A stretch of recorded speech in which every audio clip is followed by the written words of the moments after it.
Magandang gabi po uli at ito po uli yung pangalawa nating babasahin sa gabing ito. Ito po yung tungkol sa salita ng Diyos, ang Biblia. Ito po yung mga kwento na nanggaling sa salita ng Diyos sa Biblia. At ito po yung makikita po sa Matthew 8, Marcos 1 verse 2, Marcos 4, Lucas 4, Lucas 8, and Juan 2.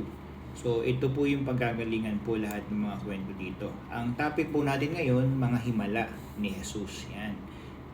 Bago tayo mag-umpisa, tayo po muna ay manalangin. Lord, maraming pong salamat sa buong maghapon ng gabay at kayo na po ang bahala at nagpapatawad po kami sa aming mga kasalanan at sana po mapatawad din po kami, Lord, sa aming lahat ng mga nagawa. Lagi niyo pong linisin ang aming puso na makapagbigay kami ng kabutihan sa bawat isa. Maraming pong salamat. In Jesus' name, Amen.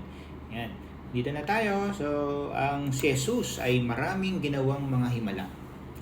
Ang kanyang mga himala ay palatandaan